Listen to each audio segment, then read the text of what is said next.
Hello everyone, this is Mr. Isometric and welcome back to the part 3 of our mobile game tutorial series. If you are following along the series, you are well known that what are we going to do today.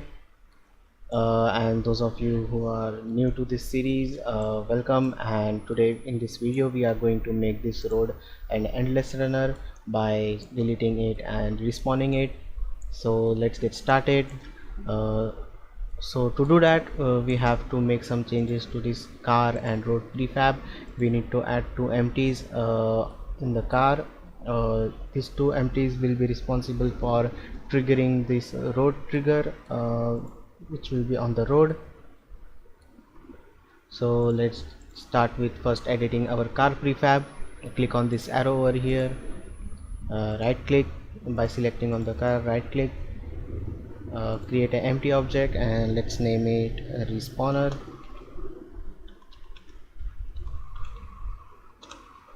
And let's control D to duplicate it, and let's name this as destroyer.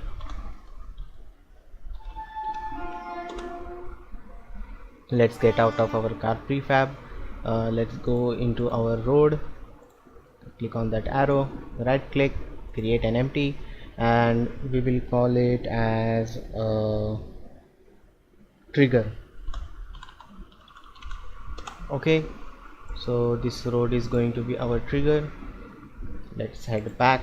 Now we have to adjust our respawner and destroyer. Let's take our respawner and take it over here. Let's take our destroyer and move it back a little bit over here. Alright, now take our trigger, move it till the end of our road. It is important to move it till end of your road because this trigger is also going to help in respawning, if you know what I mean. Approximately move it till you think it is good enough. I'll just round off the value over here, 97.94. okay, that's good enough. Now we just need to give each and every empty over here its own collider, and that collider will act as a trigger. Okay, so let's give it a collider. A box collider will work fine. And now don't forget to check this box is triggered. And now let's edit our collider over here.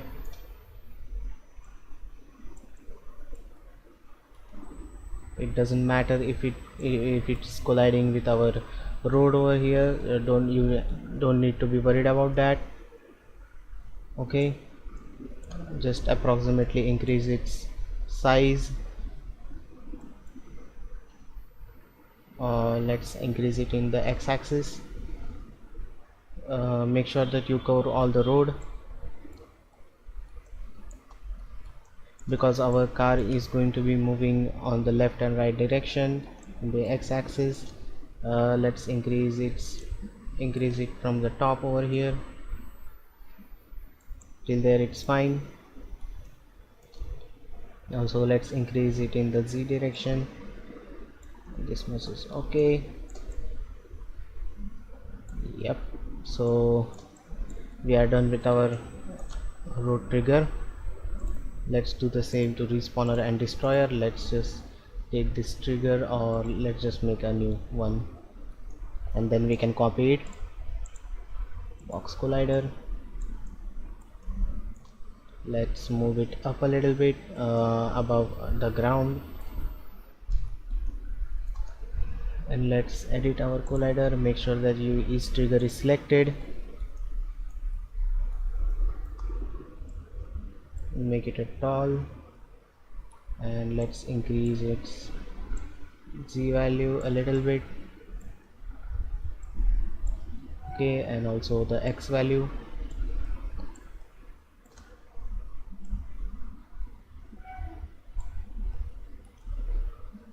Okay, this much is fine.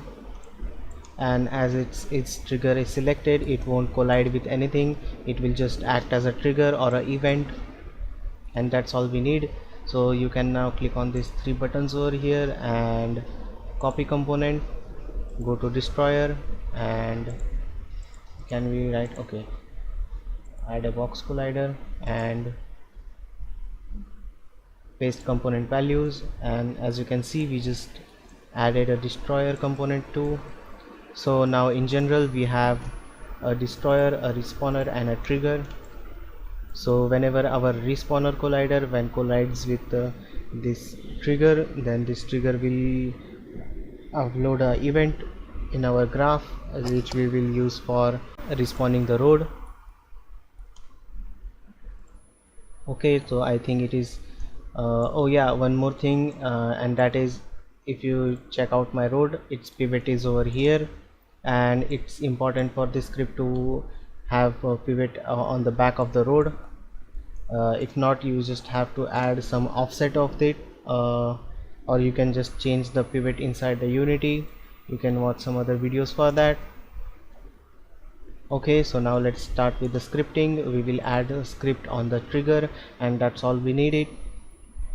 So let's add a script for flow machine.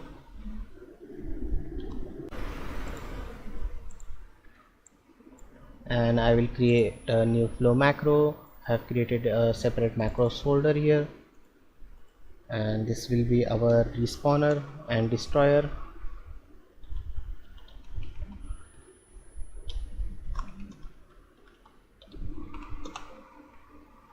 Okay, I think this is not a valid name. We can just remove this slash over there and make this. Okay, I don't think we need these two events over here. So let's start with our respawner. So first thing I'll add is on the trigger enter. So type in on trigger, and you will find here on trigger exit, stay and enter. We need an enter. So as soon as our trigger collides with each other, this event will be triggered, and sorry, okay, that trigger will be entered, and this trigger is what is colliding with that trigger will be shown in this collider tab over here. So we can just drag and drop that here, click on this collider. Let me do that again. Let's drag and drop it over here, collider, and we will get its name. Okay, get name, and we want to compare this name. So only and only when our respawner collides with this trigger, we want road to be instantiated. So for that we will compare it with a logic is equal to, and we will take a string literal.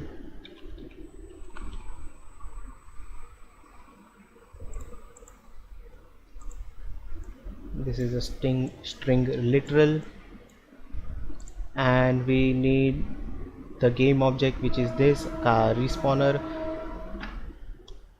Don't make a spelling mistake.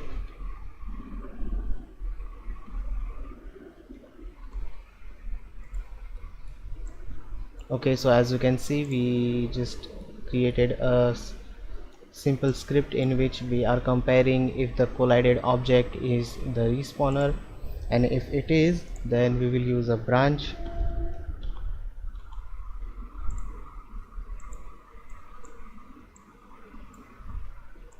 And when this is true, we want this event to be triggered. So now we will instantiate our road. Just right click over the graph, type in instantiate,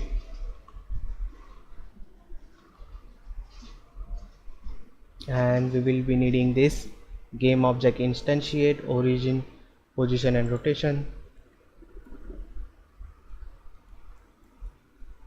Let's connect this here, and as you can see, it's asking for the game object. So as we have made it a prefab, so we can just directly select our road.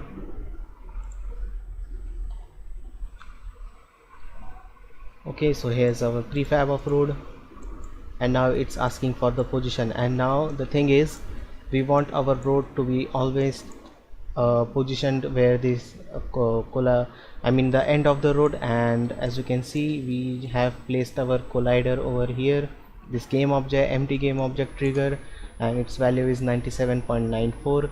so imagine if this collider is triggered, so this road will be instantiated over here with its pivot point over here. So this pivot point, imagine it over here, and it will be instantiated on the origin where this position is right now.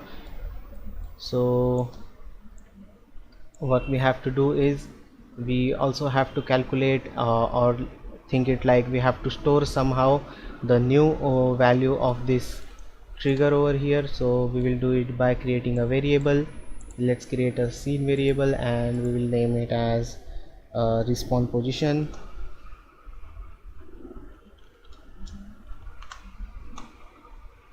Okay, and we will create it a float value. Let's set this respawn position over here. How did I do that? Wait, let me do it again. Drag and drop it over here, and as you can see it's a get value right now. If I hold on my alt button, it is now a set button. Okay, so we need to set the new position. And what is the new position? Well, the first position we are going to give is this the collider position, which is 97.94. so initially it is 97.94. okay, so let's plug that into the position, but before doing that let's create a vector 3. Let's get this variable respawn position and plug this into the z value. Okay, so the reason why I plugged that into a z value is that my game is running on the z axis. So if your game is running on the x axis, make sure that you plug this into the x and not the z. So now the thing is, when my new road will be spawned, I just have to add this as my road length is constant. I just have to add this 97.4 continuously whenever my road is spawned. So what I will do is I will get this respawn position. I will use math, scalar math, add, and we will add 97.94 to this value and set that value again. So currently it is 97.94, so my road will be spawned over here. And again, as soon as that happens, this 97.94 will be doubled, and that doubled value will be our new position of our car road respawn. Okay, and now the thing is, we got our position. Now we just have to plug the rotation, and as you can see,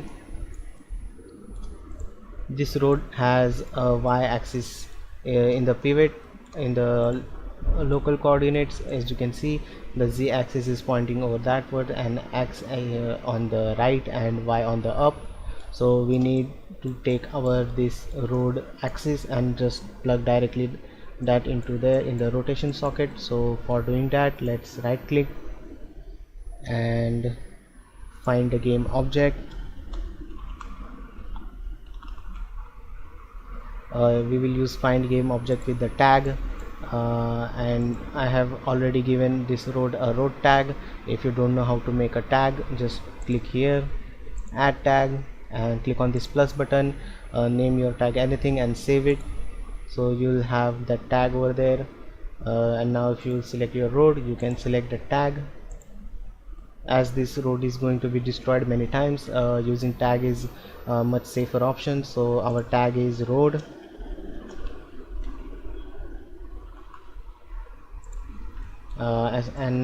As we have get this game object, we need to get its rotation, so just type in rotation.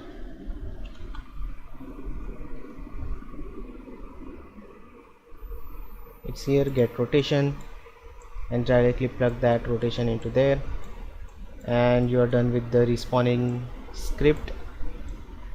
That's all you need. So let's just try playing our game right now.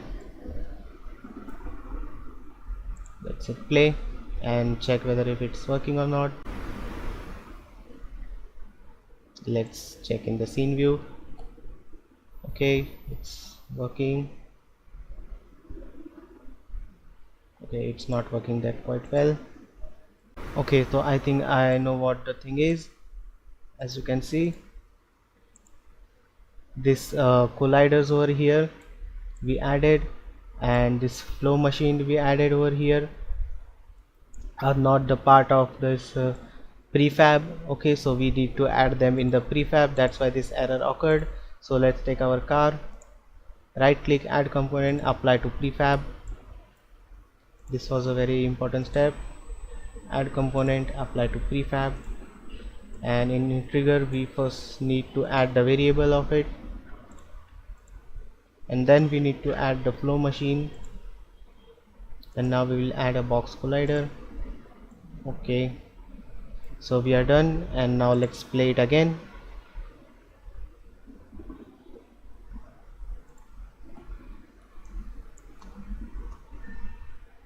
Okay, so as you can see, our road is being made. Let me show you the trigger and road respawn over here. As you can see, whenever my road this trigger hits this empty over here, it might be somewhere over here, the new road respawns, but we still are not deleting our old road. So let's get to it. It's pretty simple now. All we have to do is just again copy these nodes by clicking on them, select them by holding shift, and let's hit Ctrl D to duplicate them, as we are going to require the same setup. Let's drag them down. Okay, here is fine, and now we have to delete the road whenever our car destroyer triggers the current this trigger over here.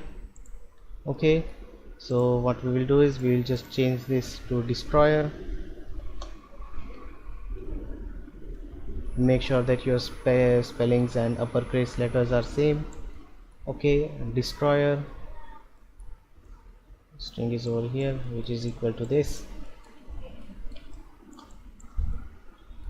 And now what we will do is right click, add unit, and let's type in game object,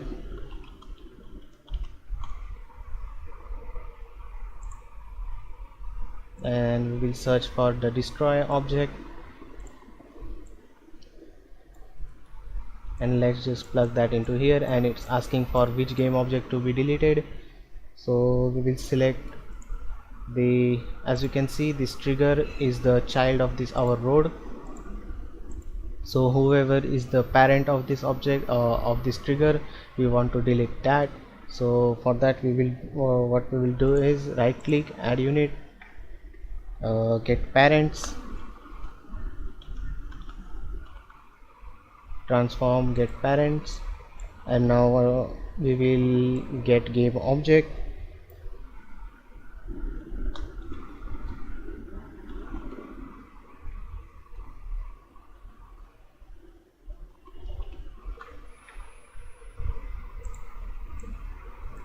I don't think we need the component one, we need the transform one. So let's do it again. Transform. Okay, it's glitching. Let's drag and drop over on the top over here. Transform, and we need to just find out the get game object.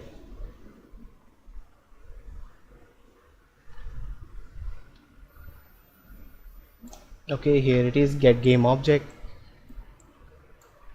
and simply just plug it over there and tidy up a little bit. Okay, so as you can see, our destroy script is ready.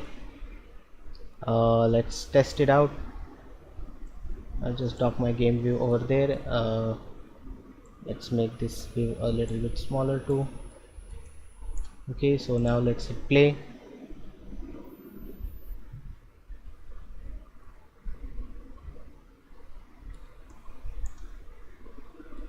Okay, so it deleted both the roads for some reason.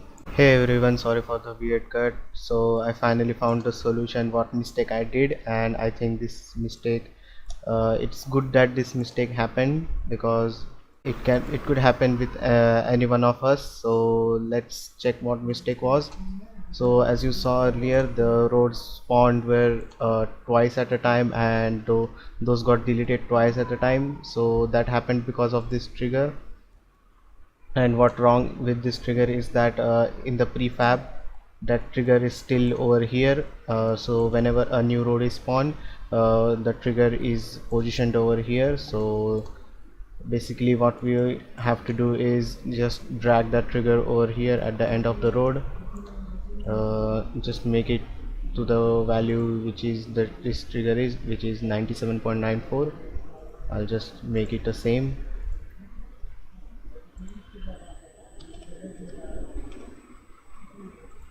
Okay, so the trigger is edited. Also, if you want, you can all as this car is not getting destroyed right now, so it's good enough that its triggers are over here. As this is our first road, and we have moved this trigger, this current road trigger manually over here, but the prefab one had the trigger over here at the end. So we just have to adjust our prefab trigger over here, and let's do the same for our car. As you can see, both the triggers are on the car right now. So let's just take the respawner and grab them till over here, I guess.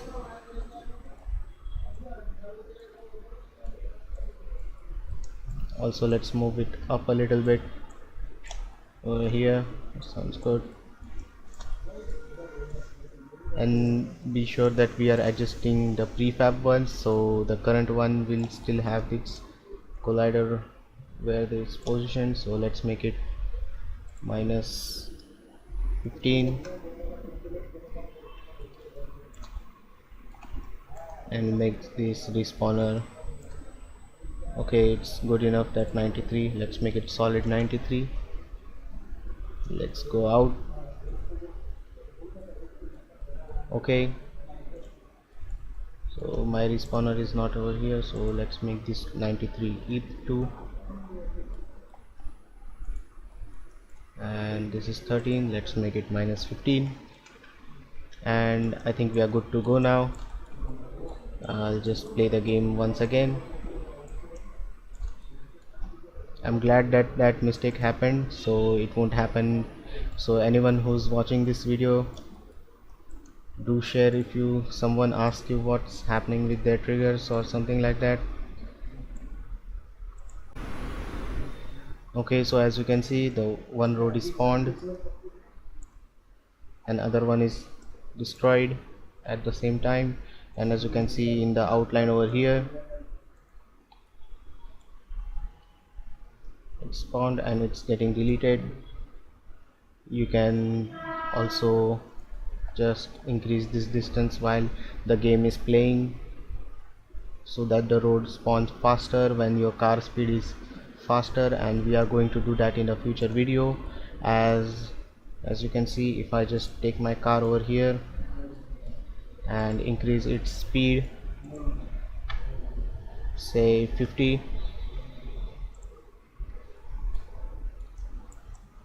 as you can see, road has to respond quickly, and it's not happening right now.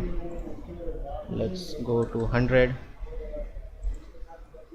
Okay, I don't think that it's needed, but you can also increase the distance between this car and this respawner, so that road spawns faster. And the destroying setting doesn't matter, it's off camera, and I don't think that no human will achieve this huge amount of speed. As you can see in the game view, you can literally spot this stuff, the road spawning. So one more thing you can do is you can add fog in this game. Fogs isn't helping that much, but you can do that, or you can just increase the distance. As you can see over here, I can just take my respawner, and just increase its distance while in the game, and as you can see my roads are spawning faster, which is not looking that bad either. Okay.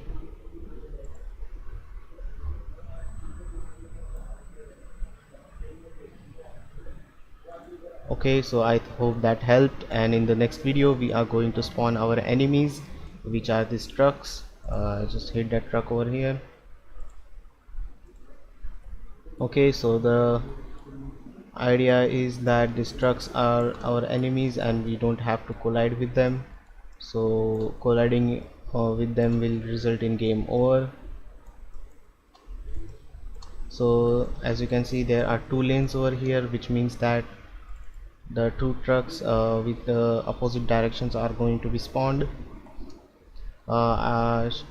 It depends on you if you want to give these trucks velocity, or they can just stay on the road, and that will just give the feeling that they are turning to. But as you can see, your speed is going to be, obviously your speed is going to be higher than these trucks, so you can just spawn them on the road, or you can just give them their own velocity in the Z direction, as you can see in this direction. And you can just add a random spawner script, which we will discuss in the next video. So yeah, thank you so much for watching and hope it helped, and sorry for the weird cuts. Mistake happens and it's good to learn from the mistakes, because I won't be making the same mistake in my next game, or I guess. Okay, so yeah, thank you so much for watching. Please do like, subscribe and share my videos if you like them, and do comment down if you have any problem in making a game script, but do note that I can only help with the visual scripts. I don't use C# much. Okay, so yeah, thank you, bye bye.